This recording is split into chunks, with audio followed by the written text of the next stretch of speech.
भारत और ऑस्ट्रेलिया की business power और बिजनेस एम्बिशन के दर्शन एक साथ हो रहे हैं।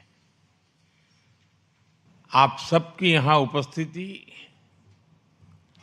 हमारे शेयर्ड कॉन्फिडेंस और शेयर्ड एस्पिरेशंस का प्रतीक है। आज दुनिया अनसर्टेनिटी, सप्लाई चेन डिसरप्शन और एनर्जी क्राइसिस के दौर से गुजर रही है।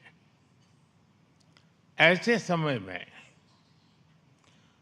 भारत और ऑस्ट्रेलिया का नेचुरल और ट्रस्टेड पार्टनर के रूप में आगे बढ़ना स्वाभाविक भी है और आवश्यक भी है। बीते वर्षों में हमने दोनों देशों की क्षमताओं के साथ भावी साझेदारी का एक मजबूत फ्रेमवर्क तैयार किया है।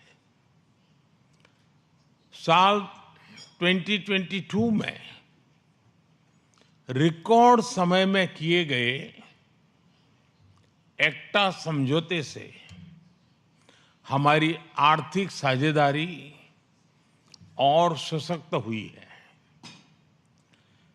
इसके लागू होने के बाद भारत से ऑस्ट्रेलिया को एक्सपोर्ट डबल हुआ है और दोनों देशों के बिजनेसेस को नए मार्केट एक्सेस इसका लाभ मिला है।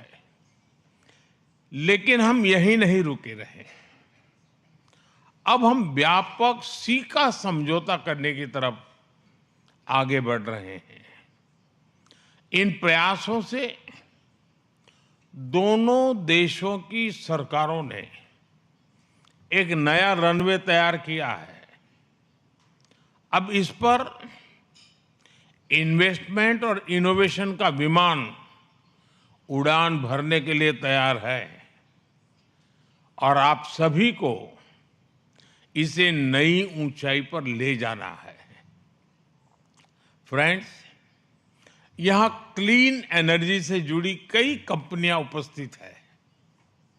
हम भारत में hydro projects, green hydrogen, solar modules और विंड मिल्स के लिए मैन्युफैक्चरिंग इकोसिस्टम तैयार कर रहे हैं। भारत ने 2030 तक 500 गीगावाट रिन्यूएबल एनर्जी और 2070 तक नेट जीरो का लक्ष्य रखा है। ऑस्ट्रेलिया के टेक्नोलॉजी, कैपिटल और रिसोर्सेज इस ट्रांजिशन को गति दे सकते हैं। कुछ महीनों पहले भारत ने शांति एक्ट से न्यूक्लियर सेक्टर को प्राइवेट कंपनीज के लिए खोल दिया है। हमने 2047 तक 100 गीगावाट न्यूक्लियर एनर्जी का लक्ष्य रखा है। ऑस्ट्रेलिया के विशाल यूरेनियम रिजर्व्स भारत की न्यूक्लियर यात्रा से सीधे रूप से जुड़ते हैं। हमारे लिए इस क्षेत्र में सहयोग बढ़ाने के लिए हिस्टोरिक अपॉर्चुनिटीज हैं। भारत में पोर्ट, एयरपोर्ट, रोड, रेलवे और अर्बन इंफ्रास्ट्रक्चर में ऑस्ट्रेलिया के लॉन्ग टर्म इन्वेस्टर्स के लिए अनेक अनेक संभावनाएं हैं। आज भारत में नेशनल हाईवेज लगभग 34 किलोमीटर प्रतिदिन की गति से बन रहे हैं। हर दिन 8 किलोमीटर से अधिक रेलवे ट्रैक्स लगाए जा रहे हैं। यह स्केल, स्पीड और स्टेबिलिटी तीनों का संगम है। स्टील सेक्टर में हम पहले से मजबूत सहयोगी रहे हैं। भारत आज दुनिया का दूसरा सबसे बड़ा क्रूड स्टील प्रोड्यूसर है। हम मिलकर low carbon aluminium, green iron और क्लीन मैन्युफैक्चरिंग पर काम कर सकते हैं। एआई मिशन, क्वांटम मिशन और सेमीकंडक्टर प्रोग्राम के अंतर्गत भारत सरकार ने $10 बिलियन से ज्यादा का सपोर्ट दिया है। हम data centre, AI, quantum, semiconductor और डिजिटल पब्लिक इंफ्रास्ट्रक्चर के क्षेत्र में मिलकर ग्लोबल सॉल्यूशंस तैयार कर सकते हैं।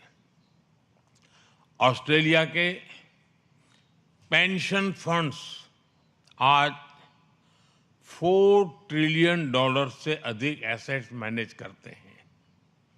भारत में पेंशन की बचत को एक पवित्र अमानत माना जाता है।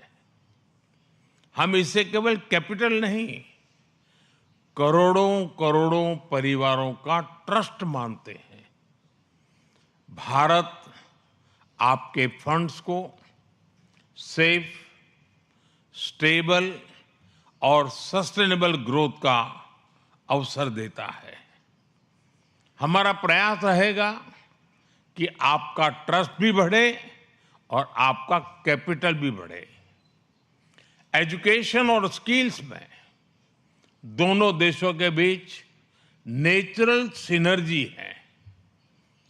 डिकिन यूनिवर्सिटी और वुलंगडोंग यूनिवर्सिटी ने गिफ्ट सिटी में कैंपस खोलकर एक नया अध्याय शुरू किया है। यह भारत के प्रति उनके कॉन्फिडेंस का प्रतिबिंब है। हमारा साझा लक्ष्य होना चाहिए कि हम स्टूडेंट मोबिलिटी को टैलेंट पार्टनरशिप में बदले। फ्रेंड्स, इन सभी क्षेत्रों में आगे बढ़ने के लिए हमें एक और महत्वपूर्ण आयाम पर ध्यान देना होगा। हमारी पार्टनरशिप केवल दोनों राजधानियों या कुछ शहरों तक सीमित नहीं रहनी चाहिए। हमें हमारे राज्यों, छोटे बड़े शहरों, विश्वविद्यालयों, उद्योगों, सभी के स्टेक होल्डर्स बनाना होगा। वेस्टर्न ऑस्ट्रेलिया की क्रिटिकल मिनरल स्ट्रेंथ, उसको हम उड़ीसा और गुजरात की मैन्युफैक्चरिंग कैपेबिलिटी के साथ जोड़ सकते हैं। क्वींसलैंड और टेस्मेनिया की क्लीन एनर्जी और एग्रीकल्चर एक्सपर्टीज, पंजाब और तमिलनाडु और आंध्र प्रदेश के रिन्यूएबल कॉरिडोर्स और फूड प्रोसेसिंग इकोसिस्टम को नई गति दे सकते हैं। न्यू साउथ वेल्स और विक्टोरिया की फाइनेंस, एजुकेशन, मेडिकल टेक और इनोवेशन इकोसिस्टम महाराष्ट्र, कर्नाटका, तेलंगाना के साथ मिलकर ग्लोबल सॉल्यूशंस बना सकते हैं। साउथ ऑस्ट्रेलिया की डिफेंस, स्पेस और मैन्युफैक्चरिंग कैपेबिलिटी उत्तर प्रदेश और केरलम के साथ नए अवसर बना सकती है। मेरा सुझाव है कि हम आने वाले समय में कुछ फोकस स्टेट टू स्टेट और सेक्टर टू सेक्टर पार्टनरशिप की पहचान करें और उन्हें आगे ले जाने के लिए रणनीति बनाए।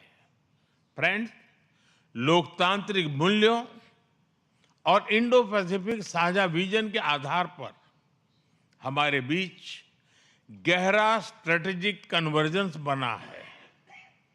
हम अपनी बिजनेस पार्टनरशिप को नई ऊंचाइयों पर ले जाने के लिए प्रतिबद्ध हैं। इस प्रयास में आप सभी की भूमिका बहुत महत्वपूर्ण है मुझे विश्वास है कि आज का ये संवाद नए आइडियाज, नई पार्टनरशिप और नए कमिटमेंट्स को जन्म देगा। मैं फिर एक बार प्रधानमंत्री जी का इस कार्यक्रम के लिए समय निकालने के लिए उनका हृदय से आभार व्यक्त करता हूं और आप सभी को बहुत बहुत शुभकामनाएं। धन्यवाद। तो सीईओ फोरम में आपने सुना प्रधानमंत्री का ये संबोधन। तमाम बड़ी बातें प्रधानमंत्री ने अपने संबोधन में यहाँ पर कहीं। उन्होंने बताया कि जिस तरीके की अनसर्टेनिटी यानी अनिश्चितता दुनिया में नजर आ रही है, ऐसे में भारत और